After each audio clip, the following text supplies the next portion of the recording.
CPM Kadapa జిల్లా committee 12వ జిల్లా మహాసభలు 2025 జనవరి 4వ తారీఖుల్లో కడప నగరంలో నిర్వహించడానికి ఈ నెల 17వ తేదీ జరిగినటువంటి జిల్లా కమిటీ సమావేశం నిర్ణయించింది.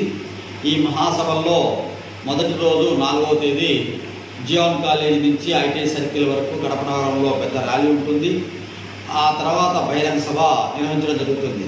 ఈ బహిరంగ సభలో సిపిఎం పార్టీ కేంద్ర కమిటీ సభ్యులు ఎంఏ గఫూర్ గారు, సిపిఎం రాష్ట్ర కార్యదర్శి వర్గ సభ్యులు ప్రభాకర్ రెడ్డి గారు హాజరవుతారు ఉపన్యాసకులుగా.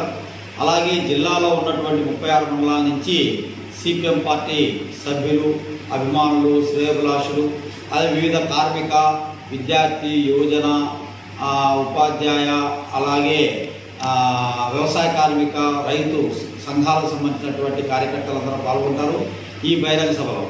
ఈ బహిరంగ సభ అయిన తర్వాత రెండో రోజు 5వ తేదీన జిల్లా మహాసభ ప్రతినిధుల సభ జరుగుతుంది.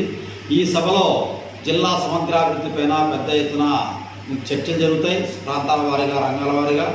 ఆ చర్చల్లో ఈ జిల్లా భవిష్యత్తు 3 సంవత్సరాలు చేయాల్సినటువంటి ప్రజా సమస్యలపైన ఉద్యమాల పోరాటాలు రూపకల్పన చేసి ప్రణాళికాబద్ధంగా ఉద్యమాల పోరాటాలు నిర్వహించడం జరుగుతుంది.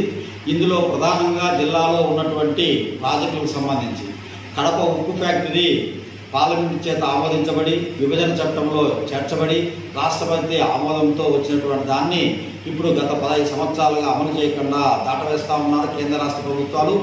దాన్ని నిర్మాణం జరిగే వరకు పోరాటం అనేటువంటిది పెద్ద ఎత్తున భవిష్యత్తు 3 సంవత్సరాలు నిర్వహించబోతా ఉన్నాం. అట్లాగే జిల్లాలో సంబంధించి కొప్పర్తి ఇండస్ట్రీ కారిడార్ అని చెప్పి పేరు పెట్టారు, కానీ ఇండస్ట్రీస్ పెద్దగా వచ్చిన పరిస్థితి లేదు. అట్లాగే వచ్చినటువంటి స్కిల్ డెవలప్మెంట్ సెంటర్ను కూడా ఈరోజు అమరావతికి తరలించిన పరిస్థితి ఉంది.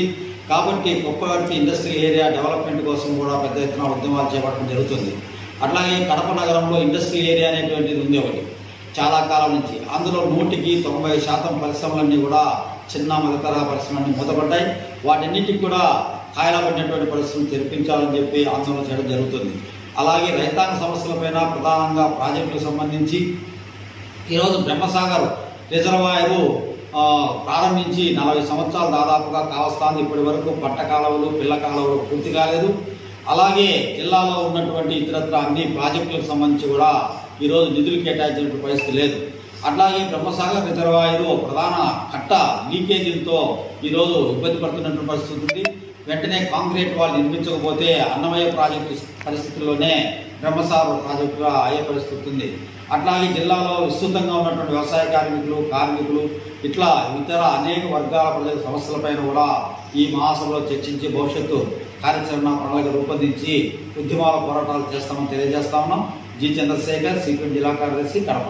రైట్.